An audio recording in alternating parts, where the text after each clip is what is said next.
नमस्कार साथियों। आज का हमारा टॉपिक है फायर फाइटिंग सिस्टम। जैसे कि हमने पिछले वीडियो में देखा था कि फायर क्या होती है, उसके रीजंस क्या होती है, उसमें लॉसेस क्या क्या हो सकते हैं, उसमें हमें क्या क्या सेफ्टी प्रिकॉशंस लेनी होती है, और अगर फायर होती है तो उसमें क्या क्या कंट्रोल्स और क्या क्या एक्शंस हमें लेनी होती है। सो आज के वीडियो में हम देखेंगे कि फायर को किस तरह से क्लासिफाइड किया गया है, किस तरह से वर्गीकृत किया गया है, और उसमें यूज़ किए जाने वाले, फायर को बुझाने के लिए किए जाने वाले इक्विपमेंट्स कौन कौन से होते हैं। सो क्लासिफिकेशन ऑफ फायर। फायर को 5 भागों में डिवाइड किया गया है, जिसमें कि class A fire, class B fire, class C fire, D class fire और ई क्लास फायर। जो फायर्स कपड़ा, पेपर और लकड़ी से उत्पन्न होती है उसे क्लास ए फायर में रखा गया है। वैसे जो fire oil, petrol, gas, oil paint, alcohol इससे जनरेट होती है उसको क्लास बी में रखा गया है। वैसे जो फायर गैस से उत्पन्न होती है उसको क्लास सी में रखा गया है, और जो फायर मेटल से उत्पन्न होती है उसको क्लास डी में रखा गया है, और जो फायर इलेक्ट्रिक से होती है उसको ई क्लास फायर में रखा गया है। सो ये है क्लासिफिकेशन ऑफ फायर, जिसमें कि A B C D E ये 5 टाइप के क्लासिफिकेशन है। उसके बाद में जो फायर बुझाने के लिए हम इक्विपमेंट यूज़ करते हैं उसको फायर एक्सटिंग्विशर कहा जाता है। सो फायर एक्सटिंग्विशर ये कुछ इस तरह से होता है, जिसमें कि एक सिलेंडर होता है जिसको बॉडी कहा जाता है। उसके ऊपर हमें सिलेंडर में जो प्रेशर होता है उसमें प्रेशर है या नहीं ये दिखाने के लिए यहाँ पे एक गेज लगा होता है, उसको प्रेशर गेज कहते हैं। उसी तरह सिलेंडर को उठाने के लिए उसमें एक हैंडल लगा होता है, साथ ही में एक डिस्चार्ज लीवर होता है जिसके थ्रू हम उसको प्रेस करके सिलेंडर को ऑपरेट कर सकते हैं। उसके बाद में उसके ऊपर एक सेफ्टी क्लिप लगी होती है जो हमें ऑपरेट करते समय निकालनी होती है।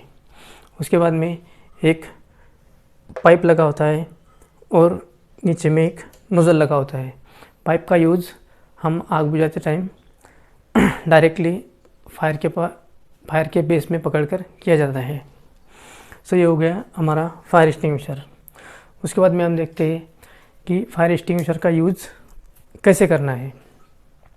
सो सबसे पहले तो जहाँ पे फायर एक्सटिंग्विशर लटका रहेगा, जिस भी दीवार पे जहाँ पे भी फायर एक्सटिंग्विशर रखा होगा उसको हमें ऊपर की तरफ उठाना है और वहाँ से निकाल लेना है। उसके बाद में उसको अच्छी तरह से पकड़ना है। उसके बाद में उसमें जो केमिकल होता है उसको थोड़ा सा मिक्स करना है।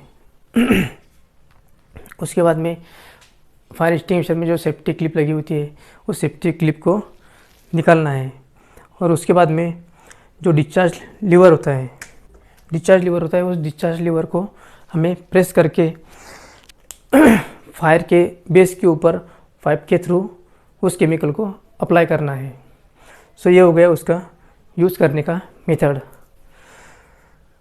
उसके बाद में हम आते हैं कि कौन सा फायर एक्सटिंग्विशर हमें कौन सी फायर के लिए सूटेबल होता है। उसमें सबसे पहले आता है वाटर टाइप फायर एक्सटिंग्विशर और soda acid fire extinguisher.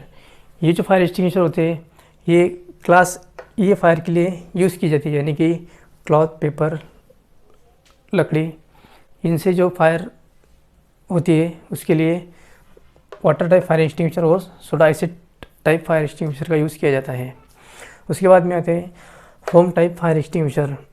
Foam type fire extinguisher ये जो एक्सटिंग्विशर होता है ये ऑयल फायर के लिए यूज़ किया जाता है। ऑयल, पेट्रोल, डीजल, अल्कोहल और ऑयल पेंट इसके लिए फोम फायर एक्सटिंग्विशर यूज़ किया जाता है। उसके बाद में जो ड्राई केमिकल पाउडर होता है और EBC टाइप फायर एक्सटिंग्विशर होते हैं, ये दोनों फायर एक्सटिंग्विशर सिमिलर होते हैं। इसका यूज जो होता है वो जनरल पर्पज़ के लिए किया जाता है। मल्टीपल इसके यूजेस होते हैं, जैसे कि क्लास ए फायर है, उसके बाद में मेटल फायर है, गैस फायर है, सो उसके लिए इनका यूज़ किया जाता है।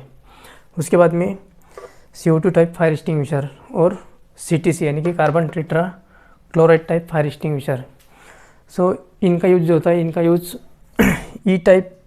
ई क्लास फायर के लिए यूज़ किया जाता है, यानी कि जो इलेक्ट्रिक से फायर होती है उसके लिए इसका यूज़ किया जाता है। उसके बाद में आते हैं fire hydrant system. Fire hydrant system में एक वाटर स्टोरेज टैंक होता है, उसके बाद में पंप हाउस होता है जहाँ पे अल्टरनेट स्टैंड बाय पंप्स होते हैं और साथ में एक डीजल इंजन भी होता है। उसके बाद में मॉनिटर गन जो कि पाइपलाइंस होती है, फायर हाइड्रेंट लूप की पाइपलाइंस जो होती है उसके ऊपर उसको इंस्टॉल किया जाता है और फायर मॉनिटर गन से बहुत ही हाई प्रेशर से हम वाटर का फ्लो ट्रांसफ़र कर सकते हैं। उसके बाद में फायर बॉक्स में 5 होस पाइप होता है, एक नोज़ल होता है और एक ब्रेंच पाइप होता है।